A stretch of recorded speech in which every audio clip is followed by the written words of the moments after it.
केटा आज मेरोमा नाइट हानौँ न त किन? अनि घर गएर नि के गर्ने हो र हुन्छ म त ओके हो। रातभरि बसेर मोज गर्ने नि केटा रक्सी रक्सी तिम्रो रक्सी त रक्सी खान्छस् खाने नि म त मर्ने गरी खाने हो भाइ। त खान्छस् कि नै मलाई फेरि हिजोकेले ह्याङ हानेछ कि फेरि हिजो रातभरि क्लब बसिदिएको नि त रातभरि खाइदिएको बिहान 5 बजे आएको घर के गर्छस् खान्न छैन त फेरि अहिले मेरो बाउको स्कुलको छुट्टी हुन्छ यार लिन जानु छ। तेरो बाउ अहिलेसम्म स्कुल पढ्छ? ए टिचर हो यार। अनि के गर्छस् खान्न छैन अहिले फेरि बेलुका घरमा केटीवाला हेर्न आइरहेछ यार मलाई बिहेको कुरा चल्दैछ नि त ब्रो त बिहे गर्न लाग्यो? केटीले भन्यो भने मात्रै त खान्छस् के खान्नस् भोलि फेरि बिहानै अफिस जानु छ कि यार बिलगेटसँग मिटिङ छ कि बिल गेट्ससँग मिटिङ त कुन अफिसमा हो त के ए त खान्छस् के खान्नस् म भएन भने त्यो अफिसमा केही कामै हुन्न केही कामै हुन्न सबैलाई चाहिने म यो कसले निकाल्छ मलाई बस त आफ्नै हो बस त आफ्नै चिक्री हो केटा आज मेरोमा नाइट हान्दिउँ न त किन? अनि घर गएर नि के गर्ने होस् र कहाँ मान्छन् यार घरमा मान्दैनन् नि। किन मान्दैनन् आज एक रातको त कुरा हो यार कस्तो मान्छेले फोन गरेर भन्न साथी उहाँ बस्छु यार त्यही त भने कल गरेर भन्न घरमा न त फोनले म आन्टीले भनिदिन्छु कहाँ ब्रो तैँले भने त झन् कहाँ मान्छन् भने पुरै समाजभरिमा तेरो अलिकति पनि इज्जत छ र तर यसको नाम लिनु बेकार फेरि यसको नाम लियो भने आज मात्रै होइन भोलिदेखि घरमा आउँदैन भन्छन् मलाई त। के गरेर मैले हो केही गरेको छैनस् त्यही त प्रब्लम हो जिन्दगीमा कहिले के गरेको छस् सबै साथीहरू हेर्तर कहाँ पुगिसके अझ अस्ति चोकमा तँलाई पेट्रोल चोरिरहेको पक्रिया होइन ब्रो तेरो त बाइक पनि छैन त किन पेट्रोल चोरिरहेको थिइस् ए भोचुक लाग्यो यार तिमीहरू बस्ने भए बस्न नत्र घर जाऊ यार के गर्नु बस्छस् त मेरो घरमा भनिदिन्छस् अहिले। हेलो आन्टी नमस्ते आन्टी म समीरवाला आन्टी एकचोटि सुन्नु न यो आज सेडी चाहिँ यहीँ बस्छ अरे मेरोमा होइन ए होइन ग्रुप स्टडिजको लागि आन्टी होइन त्यस्तो खाँदैनौँ नि त्यस्तो खाँदैनौँ नि आन्टी हामी केही पनि सानसानो चुरोट गाँजा गुटी त्यस्तो होइन नि आन्टी दारु सर आन्टी त्यस्तो म त्यस्तो गरौँला अनि ल हुन्छ आन्टी हस् थ्याङ्क यू हस् आन्टी हस् ले केही गर्के ब्रो लाइफमा सधैँ यसरी चल्दैन के त्यही त सधैँ यसरी पसलहरूबाट चुरोट चोर्दै कति बस्छस् के अझ यो चुरोट पनि खाँदैन किन चोरेर थियो चुरोट भन् त बरु खाने कुरा चोर न केटा तोप सक्यो हो यही लास्ट हो अब अस्ति मैले त्यत्रो ल्याएको हो त सब सक्यो यसले खाएँ नि सबै मैले मात्र खाएँ तिमीहरूले खाएनौ अस्ति मैले उठाएको हो तिमीहरूको पालो हो बुझिस् 3 दिन किनिराख्न सक्दैन म अस्ति मैले 500 दिएको थिएँ अब तँ उठाइस् अनि मैले तेरो बाइकमा पेट्रोल हालेको होइन तेरो दाइको जब लाग्यो महाकसम भर्खर मेला हो भोलिदेखि जोइन गर्नु भनेको छ बिहान 10 बजीदेखि यही खुसीमा फायर हान्न त सधैँ यही खाएर बसिराख्ने होस् काम छैन तिम्रो जस्तो हावा सोचेको हो बिहानै 10 बजे उठेर अफिस जानुपर्छ मैले बुझिस् त्यति काम बाँकी छ तिमीहरूको तँ फायर हाले तँ पान्ने जस्तो देखिस् मलाई काम छैन मेरो सोचेको बिहान 6 बजे उठ्नुपर्छ भाइ बुझिस् तिम्रो जस्तो होइन दिउँसोको 1-2 बजीसम्म सुतिराख्ने एउटा जब त पाइस् के ठुलो कुरा गरिस् तेरो जब छ अब आफै सोच कुन ठुलो काम गरे बुझिस् तिम्रो जस्तो हावाहुरी होइन म रेस्पोन्सिबिलिटी छ म माथि बुझिस्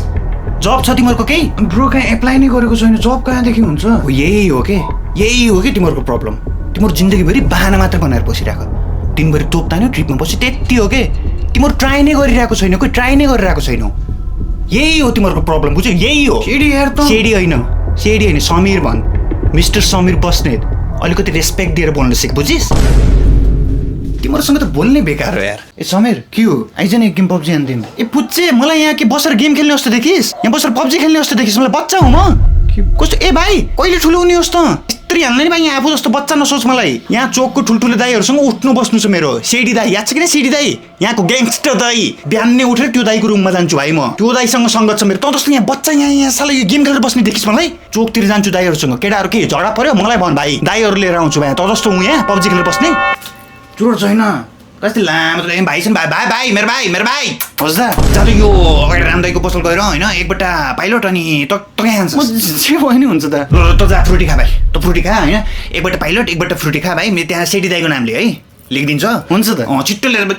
मेरो भाइ छिट्टो जा मेरो भाइ हुन्छ आफ्नो टोलको भाइहरू क्या चुरसुर ल्याउँछ काम लाग्छ क्या त्यो केटी त साइको के भयो सुन्तलाको दानै निल्दै यार महाकसम भन् त किन के हुन्छ र अब त कहाँ होस् भाइ महाकसम त मर्या होस् भने नि किन सुन्तलाको दाना खाएपछि के हुन्छ थाहा होइन के हुन्छ ल त्यति नि थाहा होइन यसलाई तेरो पेटमै सुन्तलाको बोट उम्रिन्छ नि अनि बोट बिस्तारै बढ्दै जान्छ यसको पेटमै ठुलो हुन्छ नि अनि पछि त सास फेर्नै गाह्रो हुन्छ नि तँलाई अनि सास फेर्न ला साइको हुन्छ भने सोच्नु तेरो पेटबाटै त्यो बोट निस्क्यो भने नाइटोबाट सोच त एकचोटि निस्क्यो भने कस्तो हुन्छ तेरो टाइम त सक्यो भने नि हुन्छ अब गएको होस् भने नि भाइ त धेरै बाँच्ने चान्सेस छैन बाँच्दैन ढुक्क नभन्ने यार त्यस्तो कस्तो नभन्नु मेरो भाइ त्यस्तै मर्यो होइन त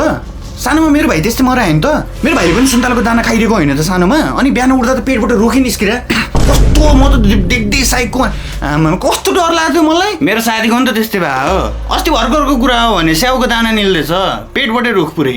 अनि त्यो मरिसकेपछि त्यसको पेटमा जुन रुख उम्रिएको थिएन त्यही काटेर त त्यसको काठहरूमा राखेर त्यसलाई चलाएको हो झन्डै बाबुआमालाई तिर्नु परेन भने काठको खर्च कति महँगो छ काठ थाहा छ गएको होस् भाइ भने स्योर हो चान्सेसै छैन कस्तो कुरा गरे 100 भने त कहाँ होस् भने नि भाइ त्यो अब पेटबाटै सुन्तलाको रुख उम्रिन्छ यहाँ हो म त सोच्दै कस्तो म त त्यस्तो कुरा नगर्ने यत्र नगर कहाँ होस् भने नि भाइ ए तेरो लास्ट क्वेसन के आयो मेरो त right in essay about your father आयो मेरो त right in essay about cow आयो मलाई त के आउँदैन यार कसरी के लेखु भइरहेछ सिका न दाइ यार ए कस्तो कुरा गरे तेरो बाउको बारेमा तँलाई थाहा होला कि मलाई थाहा होला आफ्नो बाउको बारेमा लेख्न त्यहाँ ए एसएसएस मलाई के आउँदैन यार दाइ यार सिका न मैले 15 मार्क्सको हो कि नत्र फेल हुन्छु म यस्तो गर मेरोदेखि सार तर सेम टु सेम नसार बुझिस् अलिअलि चेन्ज गर गाउँको ठाउँमा बाउको बारेमा लेख बुझिस् ल My father is a domestic animal. My father has 4 legs. My father gives milk. गजबको फादर रहेछ त तेरो है My father is useful to farmers. Lighter खोइ मलाई के त कस्तो खोइ तैले त बालेको होस् नि अघि मैले बालेर त्यही राख्दै हो त कहाँ छ तैले त बालेको तँसँग छ कि नाटक नगर मर्लास मा कसम छैन भने तेरो पकेट देखा त ए छैन यार त्यसको बानी नै त्यस्तै हो के पहिलेदेखि पुरानै बानी हो कि त्यसको हामीसँग लाइटर माग्छ होइन चुरोट बाल्न भन्दा चुरोट बाल्छ सिधै पकेटमा हाल्छ क्या लाइटर हामीलाई थाहा हुन्न भने मैले जानी गरेको होइन के मैले जानी गरेको होइन अब केटाहरू सोध्छन् म लाइटर चोर्छु के त्यस्तो होइन कि त्यो लाइटर लियो चुरोट बाल्यो खोइ के पो हुन्छ कि हात आफै पकेटमा जान्छ के अब त अति नै भइसक्यो भने के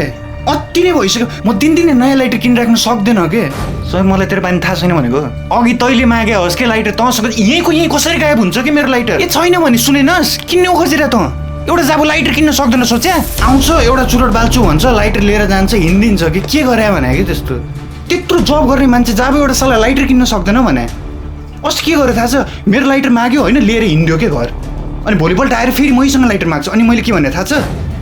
हिजो मेरो लाइटर तैँले लगाएँ होइन त्यो त कहाँ पो हराएँ नि आज कलेजमा यार कस्तो हराइदियो मतलब के जोक हो यो कमेडी सो चल्दैछ यहाँ कस्तो कुरा गरे भने मेरो सानैदेखिको लाइटर ग्यास हाल्दै बच्चैदेखि चलाइरहेको लाइटर आएर हराइदियो अरे ए नयाँ किनिदिउँला यार नयाँ लाइटर किनिदिन्छु रे त्यो नयाँ लाइटरलाई म आफ्नो पुरानो लाइटर जस्तो माया गर्न सक्छु ए यार एउटा लाइटरको लागि किन्नु खोजिरहेको जस्तो मसँग के नाटक देखाइरह त्यसको लागि एउटा जाबो लाइटर होला के मेरो लागि होइन के त्यसको लागि हो मेरो बानी यस्तै छ जति बेला जे चाहियो माग म दिन्छु के जति बेला जे चाहियो माग म दिन्छु होइन तर एकचोटि मेरो लाइटर मागेर लगिसकेपछि फिर्ता चाहिँ दिनुपर्छ के मलाई थाहा थिएन के मलाई थाहा थिएन मभन्दा बढी इम्पोर्टेन्ट त्यसको लागि एउटा लाइटर रहेछ भन्ने के एउटा जाबो लाइटरको लागि के नाटक गरेर त कति छ भने कति छ भने के अति नै भएन र भने अति भने के खालको साथी हो त्यस्तो के खालको म त माग कसम भन्ने छु अर्कोचोटि मसँग लाइटर माग्न आयो नि म त मारिदिने हो त्यसलाई म माग कसम मारिदिने हो त्यसलाई कस्टमर अर्कोचोटि लाइटर मागेँ नि मर्यो सोचे हुन्छ कि त्यो अब के खालको साथी भने अति भएन भने मैले त्यसलाई कहिले पनि त्यस्तो गर्न खोजेको थिएन कि ए बन्द गर मेरो लाइटर फेरि तैँले लगेछ होइन छैन मैले बालेर त्यहीँ त राखेँ हो बढी मेरो लाइटर ल्याए त्यहीँ राखेँ हो भने यार ब्रो हिजो एउटा केटीसँग डेट गएको होइन लास्ट आइगयो यार त्यो केटी त यस्तो रिस उठाएँ नि के भयो हेरै अब डेटमा गएँ खाइयो मजाले खाइयो होइन अनि लास्टमा निस्किने बेला होइन के भन्छ थाहा छ मेरो घर जम्रै कोही पनि छैन अरे कि अनि के भयो त कस्तो कुरा गरे भने ब्रो मेरो घर छैन भने मेरो आफ्नो घर छैन त्यसले मेरो घर छैन सोची अझै त्यसको घरमा कोही छैन म के गरौँ मेरो घरमा त छन् नि मेरो बुढीहरू छ मेरो बच्चाहरू छ जानु परेन कस्तो कुरा गरे भने म त्यसको घर कुरुवा बस्ने मान्छे हो ब्रो त्यसले त्यस्तो भन्न खोजे होइन कि ठिक छ ब्रो त्यही नि म त्यसको घर गएँ त्यसको कस्तो रहेछ के रहेछ भन्न जाने बित्तिकै बाथरुम देखाउँछु कि जाऊ बाथरुम जाऊ फ्रेस हो रेडी हुँदै गर मन रेडी हुन्छु रे के गरिस् कस्तो साइको भने त्यसले के सोची म गनाउँछु सोची त्यसले एकछिनमा मेरो नजिक आएर होइन यहाँ थाइमा हात राख्छ क्या थाइमा हात राखेर गर्मी भयो होइन लुगा खोलिदिउँ न अरे के अनि हजुरले के भन्नुभयो कस्तो पागल रहेछ भने कमन सेन्स भन्ने कुरा हुँदैन भने कमन सेन्स भन्ने कुरा थिएन त्यसको घरमा पङ्खा छ एसी छ दुईवटा एसी राखेको छ घरमा यार खोल्नु पर्दैन म त उठेँ सिधै गएँ एसी फ्यान दुइटै खोलिदिएँ ब्रो त्यसले त्यस्तो भन्नु खोजे होइन के कस्तो कुरा गर्छस् यार त्यो त पागल रहेछ भने बाटोमा हिँड्दा गर्मी भयो भने लुगा खोलिदिन्छस् त साँच्चो साइको त के भयो भन्न त्यो पागलले 2टा ग्लासमा रगत हालेर लिएर आए क्यान्डलहरू पनि लिएर आए म त सोचेँ यो बौलाले अब के काला जादु गर्ने भयो म माथि जाल फुटाले भागेमा ग्लासमा रगत होइन कि वाइन लिएर आएको थिएँ यार क्यान्डलहरू बालेर ल्याएर तँ मलाई सिकाउने होस् वाइन सेतो हुन्न पानी जस्तो कस्तो कुरा अस्ति भर्खर हामीले खाएँ होइन सेतो थिएन पानी जस्तो वाइट वाइन हो ए भयो तँ नि त्यो साइको कस्तो कुरा नगर बुझिस् तँ जान त त्यो पागलसँग डेटमा देन त नम्बर